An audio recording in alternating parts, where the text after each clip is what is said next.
Well, good afternoon, everybody. Actually, good evening in some parts of the world. This is Brett Zochman, Zach, founder of WoMAN. And sitting to my, what would it be, my left is a lovely lady by the name of, Mira Allen, hi from Australia. Good morning, yeah, afternoon. morning I there. don't even know. Afternoon already. All right, afternoon. So we're back for another session of Whoa, man. Whoa, So man. I'm just going to jump right in. We wanted to do 30 minutes with you all today and get right after it. And something intriguing was brought to my attention. So we're probably familiar at this point of the hashtag Me Too movement happening here in America and perhaps happening in Australia, perhaps happening everywhere in the world. And a very intriguing situation came up, a gentleman by the name of Terry Crews. Now, for those who don't know, Terry is a phenomenal former athlete, in fact, a professional athlete in the NFL, so American football, who's now become an actor and also an activist. He's very pro-masculine and helping talk about toxic versus healthy masculinity. But something very intriguing happened to Terry. Terry faced his own Me Too movement situation. He was sexually harassed, molested by a top executive at one of the largest talent agencies in the world. And here's what I can tell you.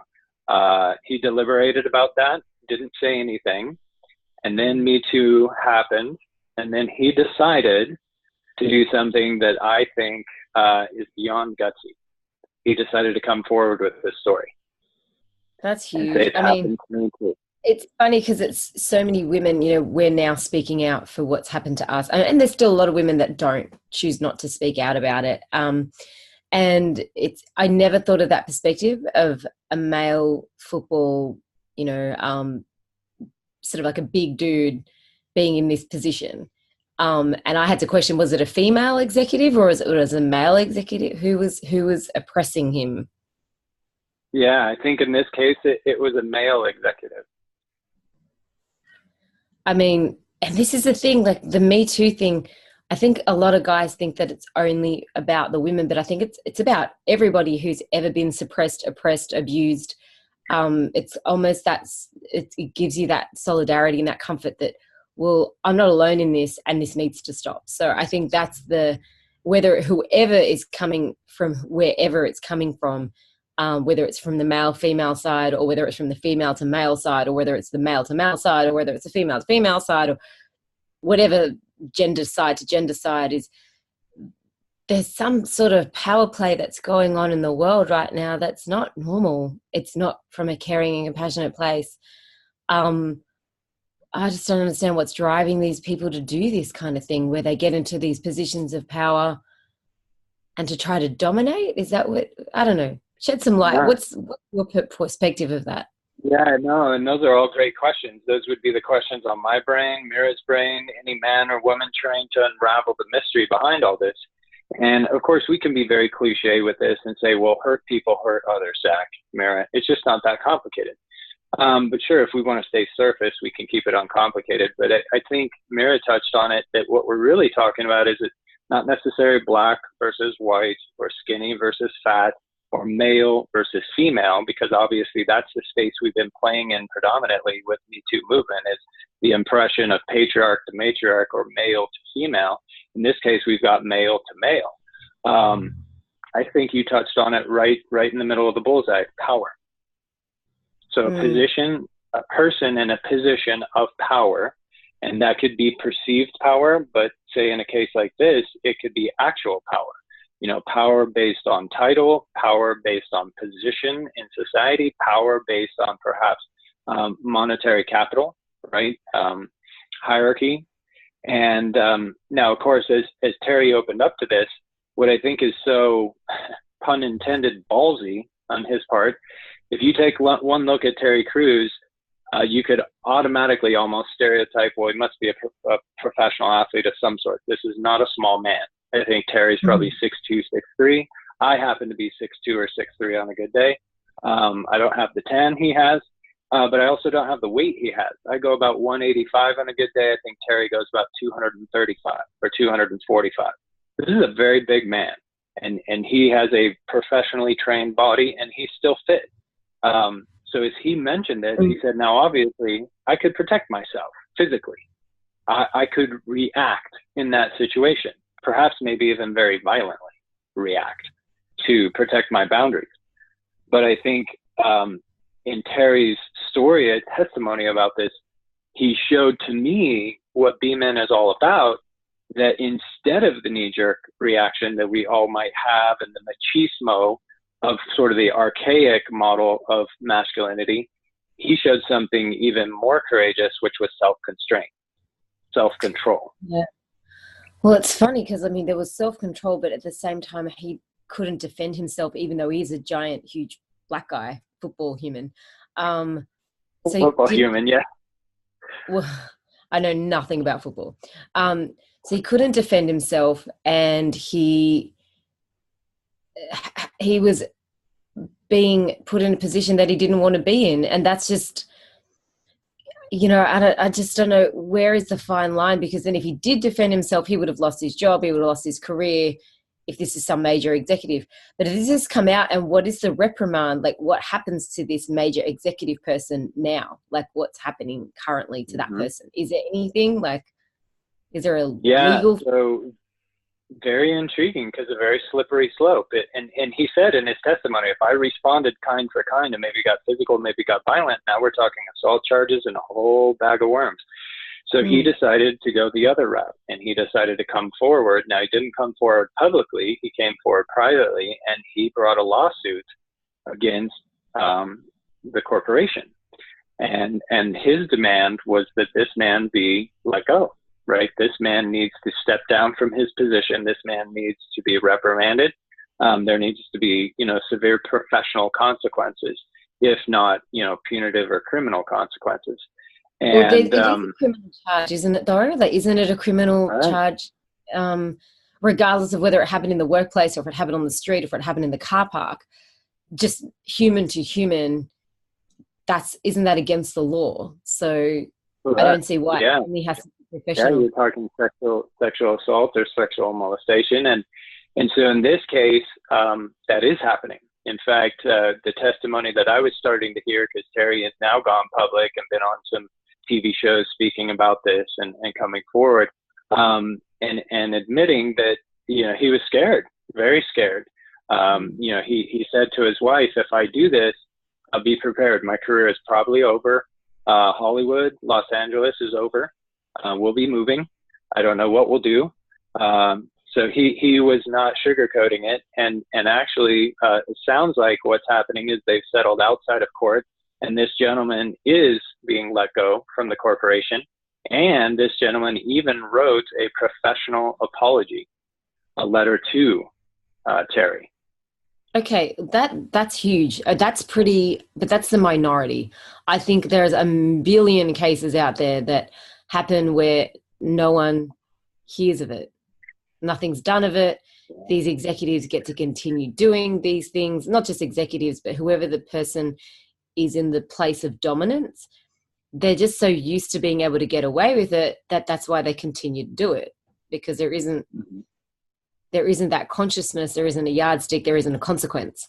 Right. And this is the problem. And this is what I think the Me Too thing is all about. It's uncovering the fact that that's happening.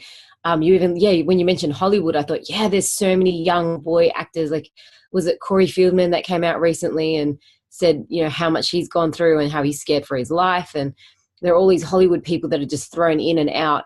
But at the same time, they're like, well, I'm in a position where I don't want to lose my career. I'm just going to stick it out. And they stay quiet. And it happens for so long. You know, like how many people that we haven't heard of has Weinstein had his hands on, you know, like, yeah. Yeah, absolutely. Because any pragmatic human can do what Terry did, which is size up your options.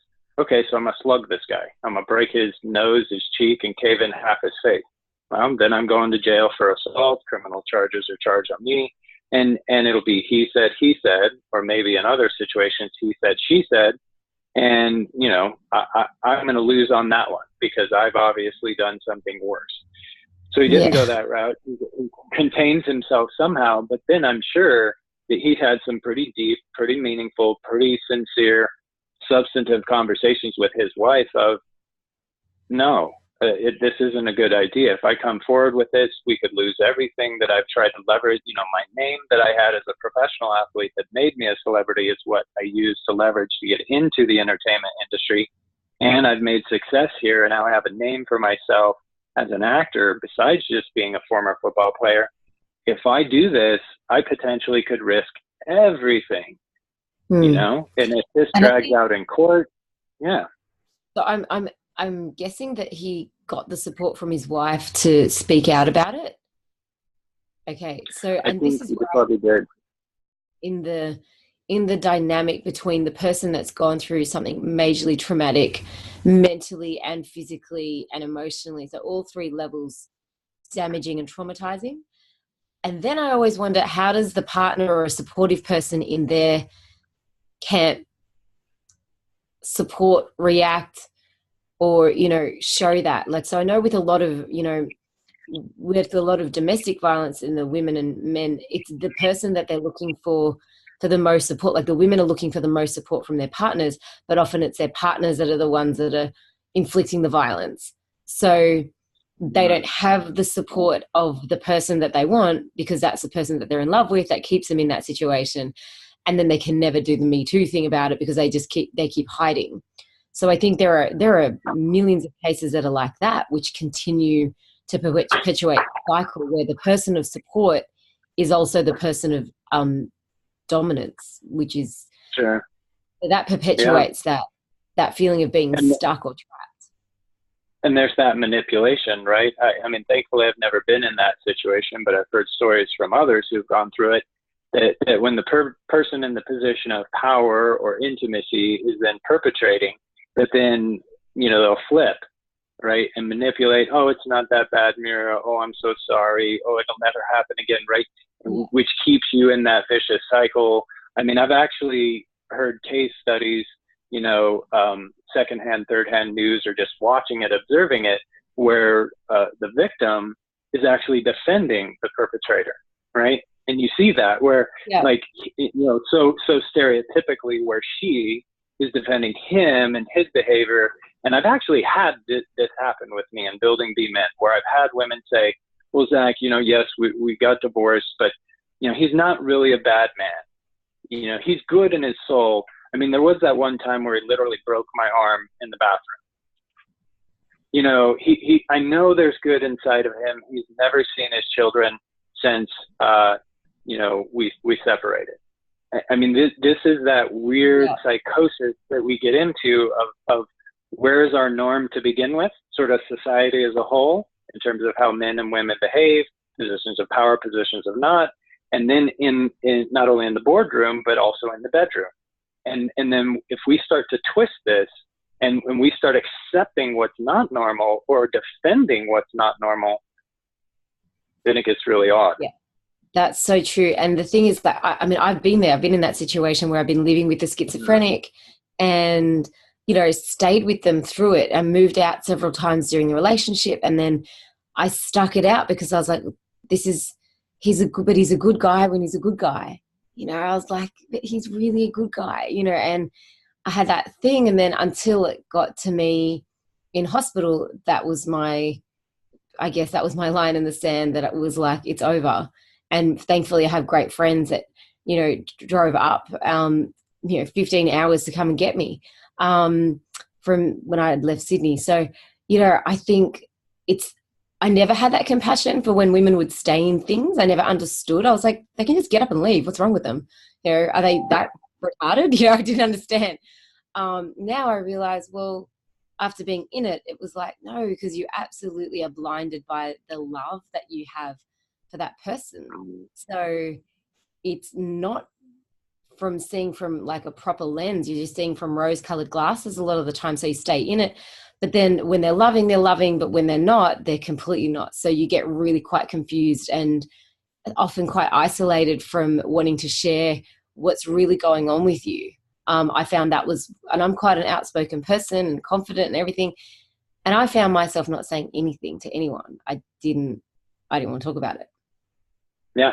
Isn't that interesting that that when things go south or they get twisted or they're not healthy, I'm actually happy to hear you say that. And I don't mean happy you went through that, but happy in terms of us discussing it, because it starts to normalize some things as humans instead of men versus women, which is the whole point of WoMAN, because that's exactly what I did as a man.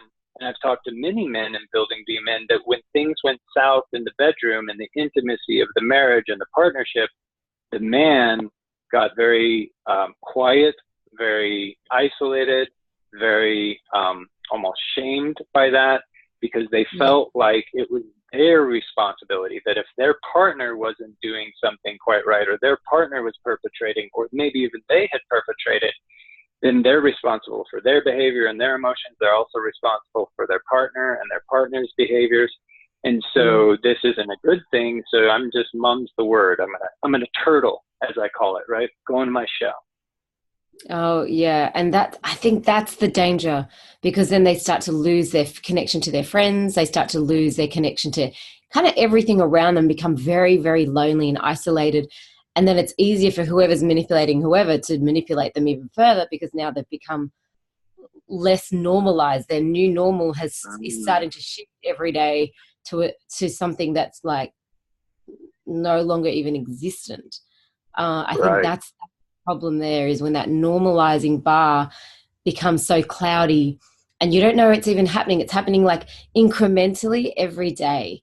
So that's the hard part. Like, I think with the footballer guy, in one way, it's like it was so out of his norm for him to go through this that he was just like, no, I'm speaking out, make a decision about this, move on, take this guy and his company and everything to court and whatever, and get on with it. Yeah. So I think that person's in a better position, that they're not normalized into it gradually, day by day, till it becomes like, well, who am I? Where am I? Why am I here? And why am I accepting all this emotional, mental, and verbal and physical violence? Like, why am I in this?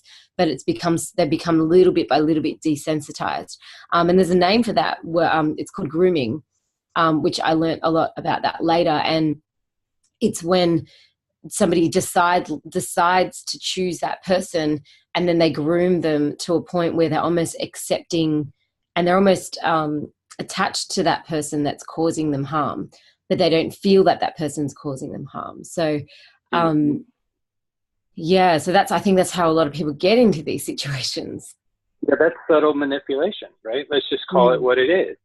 Now, maybe the person who's the perpetrator doesn't have the awareness to understand that they're an abusive human, but, you can't use ignorance as an excuse. If they're an abusive person, they need to have created the awareness of self to know they're an abusive person.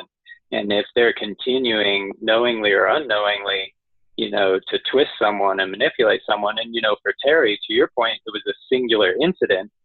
So, of course, and I've had those situations as a grown man, as a very physical man, a former athlete, where I've been put in situations. So, I started thinking back when Terry was telling that, I immediately snapped back to 15 years ago, going to a club right after being divorced, being in a packed room of people, walking up to someone, and an attractive woman walks up to me, and we're in each other's space.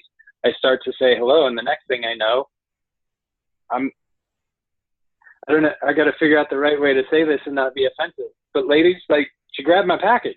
There's no really other way to say it. That was her version of hello, a stranger. And what happened for me, and this has happened a couple times in my life because of, I think, my soul and your spirit level, is I froze. Because you're thinking, well, Zach, didn't you just? No, I didn't. It felt so off and so bizarre and random and strange that, and I was even bigger then than I am now, coming out of, certain physical situations. And I literally just, stiffened up and didn't know how to respond because I was so shocked in the moment. And look, and that's a Me Too moment right there. And it's not about you being a man or me being a woman and that person. It's, oh my God, me too. I've been through something which has actually violated my personal space. It's violated my ability to speak up as a person and my personal space and my own safety. Like, how could a woman just walk up to you and grab your crutch? Like, that's just insane. Like, just hearing that, it's insane. Like, And but then how do men go up and grab someone's ass? Like, it's insane. Like, but it happens all the time, and we become desensitized as society. If like if Takesha was going through that, I would. It just doesn't even compute. Like, it's just it's so upsetting, and to even think that men and women's behavior has gone, men, women, trans, everybody, like that human behavior has become so unconscious. That's where the sadness is in society. Okay, yes, me too. Yes, we've all been through it. But now what is the solution-orientated way to go about it is where is the cause of this is we've desensitized ourselves to become objects. The minute we're objectified, consciousness leaves the building, It's a shame that can be, that even exist, where you can go out to a public place and you, who is 6'2", have a female come up to you and grab you by the genitals. That is that's a problem with humanity. That is massive. And, and for the men out there, that's, some men would find that flattering. Like, some women think a big hard slap on the ass is really flattering, or some guy groping them in a club is really flattering. That's their level, and that's the bar of their self-worth. But think of it, if you want it done, would you want that done to your child? Ooh, see, and that's a really good question, because I'm glad you touched on that, because I wasn't sure if I had the courage to go there the way Terry has gone there. And we're just doing this on a Zoomcast, but Terry's splayed all over the national scene now, public national media here in America. There was a part of me that sordid twist of, well, I'm a man, so shouldn't I have just enjoyed that? I mean, look, we just shortchanged. We made this so much more efficient. Like, I didn't have to go through the foreplay and the what's your name and what's my name, go on a first date, a second date, a third date. I mean, you got your package grabbed back. I mean, sweet, dude. Yeah. I mean, now some of you might be thinking, okay, surely he's just jesting here and he's just kind of putting on a show to get us to watch his Zoomcast. No, this is the nuance of what Terry talks about, and what WoMAN is unraveling is the peer pressure, the norms. What Mira and I are starting to talk about is that if the bar is here, but then the bar becomes here, and then the bar becomes here, and then pretty soon things that are just inappropriate, unexplainable human behavior is, well, that's just kind of the way things are. That's the way things go. That's the way things have always been. What? Yeah. Because when you said, what if that was your time? I mean, if a grown woman came up to one of my sons who are 16 and 18, and that was their version of hello, I actually know what we think about or talk about when we say mama bear. I've had those moments where I felt like somebody was sort of coming after or maybe going to attack my sons. Now, not physically, but the emotions or the behavior. Oh, I'm telling you, you want to talk about a visceral emotional reaction? All of my chakras lit up like a Christmas tree, like immediately. And Zach was like, when I get super angry, like I almost just quiver, and it's not like red heat like fire, it's like white heat like embers. And I was there in a moment's notice. And so I like that you said that, because with WoMAN, what we're kind of talking about is, okay, yeah, but men to women and men perpetrating against women, we're not those perpetrators, so this is not our problem. Wait a minute. Think of every woman as if she's your daughter or your sister or your mother. And if any man on the planet is treating any woman like that, isn't it our responsibility to take this on as an issue? And if any woman is doing that to any man, think of that as your son, think of that as your brother, as your best friend, think of that as someone that you go, gosh, he does not deserve to be manhandled by a woman like that, like it's just, or by anybody. It's just what we feel is common sense. I guess common sense is never that common anymore. Yeah, uncommon sense. We'll have to come up with a new term, right? uncommon common sense. And there has to be a way forward. There has to be a way forward where people can start to see the humanity in this, where it's not just about, oh, gee, it's us and them. um, and what has driven these oppressors to do this, because they're still human too. And if they're not actually forgiven, if they're not actually able to heal, and they're actually not able to take ownership of, yes, I am sorry, that's why it's great that the executive person actually wrote a Yeah. personal letter and said, I'm sorry, because they have to be genuinely sorry. They have to genuinely realize that this is not normal behavior, and they can't just dominate someone because of lustful urges or whatever it may be that's driving them.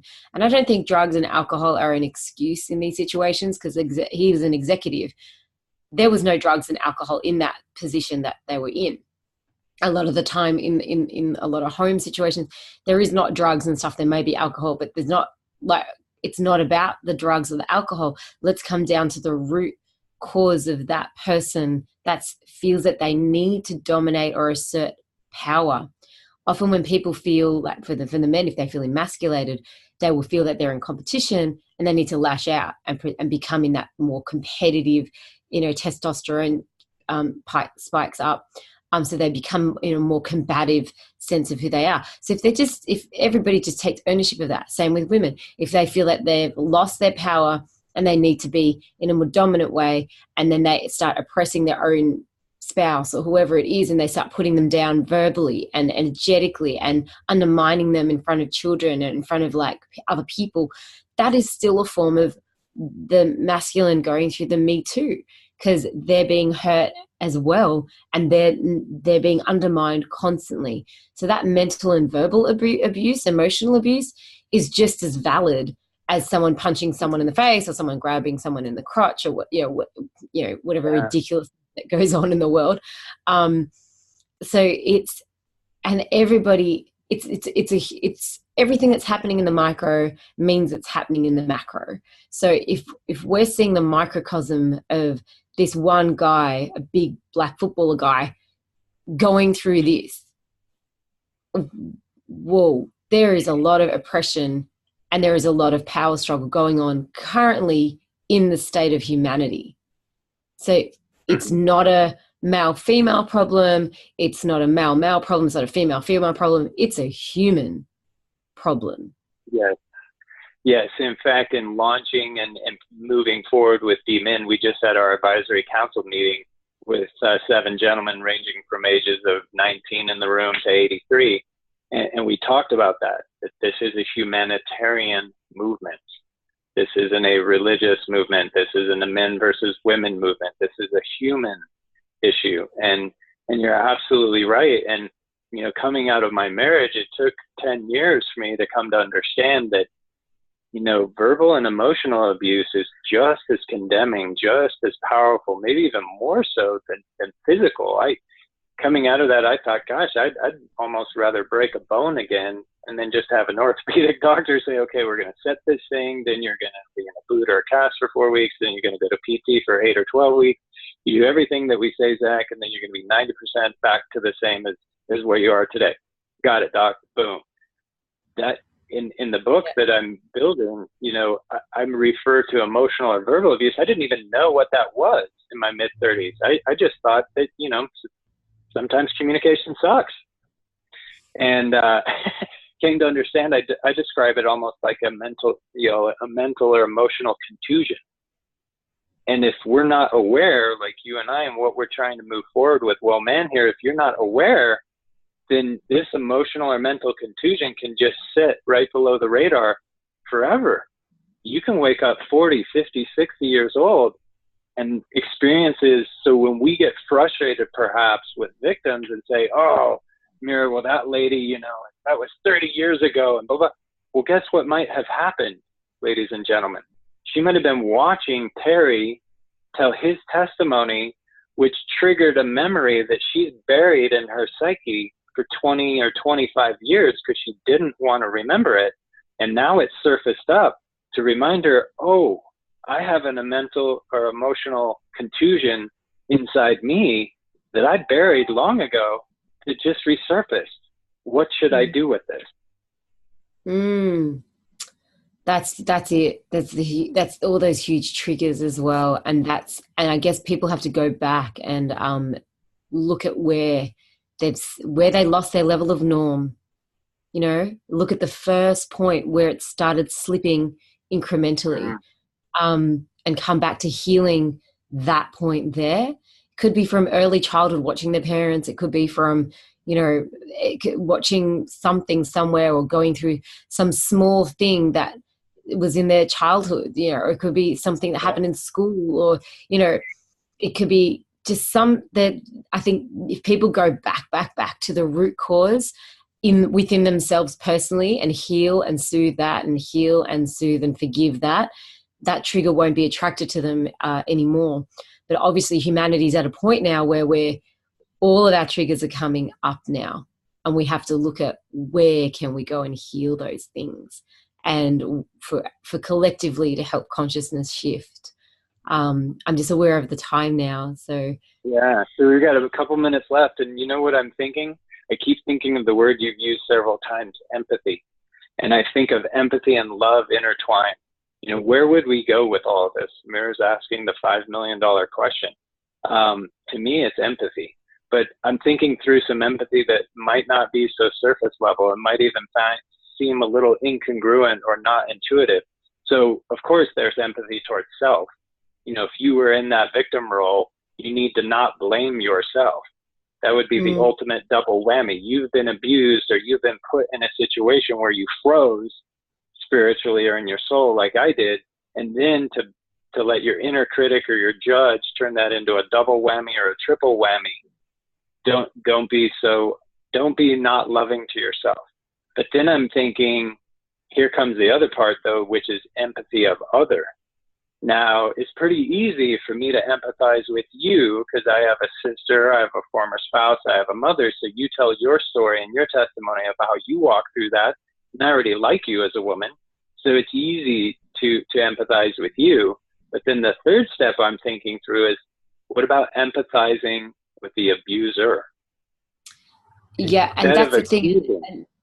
And keeping that balance, like keeping the balance where you don't empathize with them so much that you keep yourself in a situation which is unhealthy, but empathizing where you go, you know what, that I understand where you came from. You came from, whatever it was, like a lineage of abusive people, and now you're inflicting that on me, and that's your norm. I understand that. I feel compassion for you and the suffering that you and your generations have went through. I forgive that. I let that go, and sincerely letting that go. And the path of forgiveness, it really is the most sweet and righteous path. And that when it's done wholeheartedly, and when those patterns are where you're empathizing with them because you know where they come from, and those patterns are, instead of breaking the pattern, it's dissolving a pattern with love and with grace and with compassion.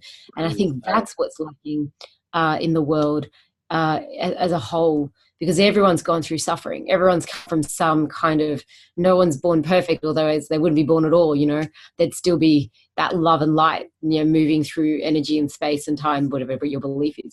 But we're all gone through suffering, and our challenge this lifetime, I think, is to heal ourselves and each other. Nice. I like that word. So maybe to end on that note, a little bit of homework for our viewers is think through what kind of empathy and love you need to pull into your space, irregardless of those around you, so that your energy, your love, your empathy, your aura is starting to dissolve the suffering near you, for anyone, yourself and others. I love that homework. That's great homework. That? Mm-hmm. Good homework. Well, until next time, we, Mira and I, Australia and America, and all of WoMAN, wish you well, wish you love, wish you empathy. We'll see you next time. And I do apologize. I'm in my jammies. I just woke up. So you didn't have to admit that. We couldn't see the jammies. and I just got back from the gym trying to be buff like Terry. So we'll see you next time. Bye.